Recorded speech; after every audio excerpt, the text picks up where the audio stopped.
6 स्थानों पर हमारे चिन्हित इकाइयों के प्रतिनिधियों के क्षेत्रीय कार्यालय अर्थात हमने कहा है कि निवेशकों का काम सर्वाधिक प्राथमिकता के आधार पर किया जाना है। इसमें हर जिला कलेक्टर के यहाँ एक प्रकोष्ठ बना करके उसी स्थान पर कलेक्टर इन्वेस्टमेंट में रुचि लेकर के अपनी रिस्पॉन्सिबिलिटी तय करे, अर्थात हमारा उद्योगपति या निवेशक अलग अलग टेबल पे घूमने के बजाय कलेक्टर से बात करें और कलेक्टर इस मामले में मदद करेंगे ताकि सभी प्रकार की एनओसियां इत्यादि दे करके उनका उद्योग निवेश में सरलता स्थापित हो सके।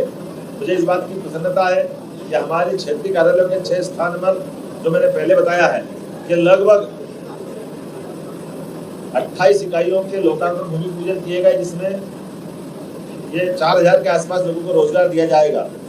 खास करके इन्वेस्टमेंट फैसिलिटी सेंटर ग्वालियर और चंबल संभाग के सभी जिलों में 8 जिलों में कलेक्टरों के एक डेस्क लगा करके फैसिलिटी सेंटर हमने प्रारंभ किए हैं। ये आज ही शुभारंभ और आगे जाकर के ये 55 जिलों में ही इस प्रकार से होगा।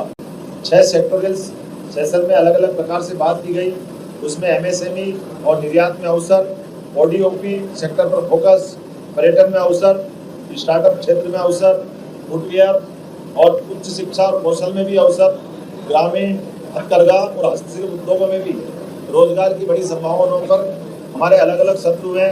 3 राउंड टेबल बात की मीटिंग आयोजित की गई थी। इसमें Gwalior PCB cluster, startup sector में अवसर, फुटवेयर सेक्टर के अवसरों पर भी विस्तार से बात करने के लिए राउंड टेबल के कार्यक्रम रखे गए थे। मुझे इस बात की प्रसन्नता है, हमने जैसे प्रारंभ में कहा था कि ये रीजनल कॉन्क्लेव केवल यहाँ नए निवेशकों को बुला करके मीटिंग करने से काम नहीं चलने वाला। हर रीजनल कॉन्क्लेव में हमने कहा है कि इस रीजनल कॉन्क्लेव के सहारे पूरे प्रदेश में अलग अलग क्षेत्र में इंडस्ट्रियां का भूमि पूजन हो, लोकार्पण हो, अर्थात गतिविधि मैदान में उतरती दिखाई देना चाहिए। मुझे इस बात की प्रसन्नता है कि आज यहाँ इसी स्थान पर हमारी लगभग 19 इकाइयों के लोकार्पण भूमि पूजन, जिसमें 265 करोड़ से अधिक का पूंजी निवेश और 1000 लोगों का रोजगार वाले भूमि पूजन लोकार्पण अलग अलग संभाग, उसमें भोपाल, जबलपुर, ग्वालियर आदि ऐसे कई क्षेत्र हैं। उज्जैन भी उसमें एक संभाग है जहां ये अपने भूमि पूजन लोकार्पण किए गए। 120 इकाइयों को रीजनल ग्वालियर कॉन्क्लेव में आशय पत्र जारी किए, जिसमें 268 एकड़ भूमि आवंटित किया जाना और लगभग 1700 करोड़ से अधिक के पूंजी निवेश, 7000 लोगों का इसमें रोजगार दिलाया जाना है। 400 से अधिक बायर सेलर मीट का आयोजन हुआ है। 5 से अधिक औद्योगिक संगठनों ने अपने प्रतिनिधियों के माध्यम से सहभागिता की है, जिनमें CII, लघु उद्योग भारती, डिक्की आदि के प्रतिनिधि इसमें शामिल हुए हैं। 5 विभागों ने अपने प्रेजेंटेशन दिए हैं। औद्योगिक नीति एवं निवेश प्रोत्साहन विभाग, पर्यटन विभाग, सूक्ष्म लघु मध्यम उद्यम विभाग, खनिज संसाधन विभाग, साइंस एंड टेक्नोलॉजी। चूंकि समय कम पड़ गया और भी बहुत सारे विभाग हैं, लेकिन हमने सीधे निवेशकों को उसके आधार पर टेबल पे बिठा करके बात करने को मौका दिया है। 3 बड़े उद्योगपति जिनका देश और दुनिया में नाम है, उन्होंने अपनी बात विस्तार से कही। अडानी ग्रुप के श्रीमान गौतम अडानी जी के लड़के Shri Karan Adani MD, Adani ports and SEZ limited, Reliance bio industry के बायो एनर्जी के वाइस प्रेसिडेंट, रिलायंस ग्रुप के श्री विवेक तनेजा जी और हमारे ग्वालियर के बेटे, जिनके 15 से अधिक देशों में अपना व्यापार व्यवसाय फैला हुआ है, श्री पुनीत डाबर जी, प्रोपिलाइट फूड MD, जिन्होंने विस्तार से डाइस से मेरे साथ मंच शेयर किया और अपनी बात कही है।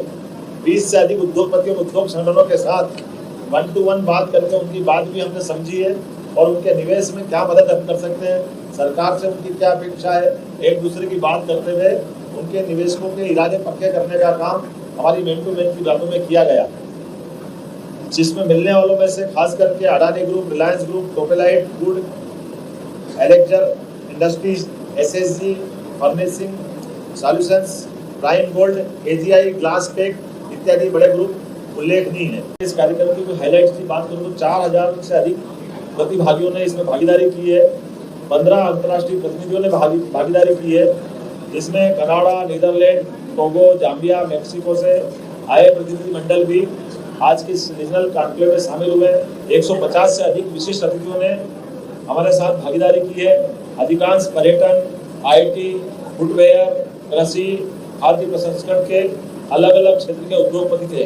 मुझे तो आनंद और इस बात का आ रहा है कि हमारे 15 से अधिक राज्यों के प्रतिनिधि यहाँ निवेश करने के लिए तैयार हुए हैं। उसके उलट कई लोगों ने कहा कि हमारा बड़ा बड़ा निवेश हरियाणा में है या कहीं और राज्य में है, वो यहाँ की अनुकूलता देख के, यहाँ की निवेश की पॉलिसी देख करके वहाँ का काम का अधिकांश हिस्सा को मध्य प्रदेश लाने के लिए तैयार हुए हैं।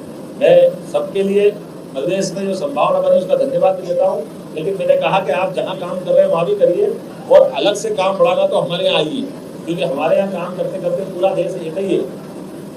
हर जगह हमारे अपने व्यापारी बंधुओं का काम या उद्योगपतियों के काम चलते रहना चाहिए। मात्र 10 साल के अंदर यशस्वी प्रधानमंत्री ने देश को 5वीं दुनिया की सबसे बड़ी अर्थव्यवस्था में शामिल किया। इसी बात को रेखांकित करते हुए हमारी सरकार बनी तब से हमने निर्णय किया है कि हमारे लिए एग्रीकल्चर ग्रोथ रेट तो 25% से ऊपर निकली है, लेकिन एग्रीकल्चर ग्रोथ रेट के अलावा हमको इंडस्ट्रियों में भी जाना पड़ेगा। तो इंडस्ट्री का न केवल एक क्षेत्र बल्कि सभी क्षेत्रों में समान रूप से बढ़ते हुए हमारे महिला, युवा, किसान सभी क्षेत्रों में समान रूप से प्रोत्साहन देने की जरूरत है। खास करके युवाओं की दृष्टि से हमने पूरा इस इंडस्ट्री कॉन्क्लेव को सामने लिया है और मुझे इस बात का संतोष है कि अभी तक की हमारी ये तीसरी इंडस्ट्री कॉन्क्लेव है, लेकिन इसने अभी तक के सारे रिकॉर्ड तोड़े हैं। जब जबलपुर और उज्जैन की बात करते थे तब लगता था ग्वालियर का परिवेश, बाकी बातें सारी बहुत सारी, लेकिन मुझे इस बात का संतोष है कि बड़े पैमाने पर ग्वालियर में उद्योगपतियों ने आकर के ग्वालियर चंबल में अपने निवेश के इरादे स्पष्ट किए हैं और ये हमारा एक सकारात्मक संदेश है। मैं ऐसे सभी निवेशकों को आश्वस्त भी करता हूँ और धन्यवाद भी देता हूँ, जिनके कारण से हमारा आज का ये पूरा आयोजन सफल हुआ।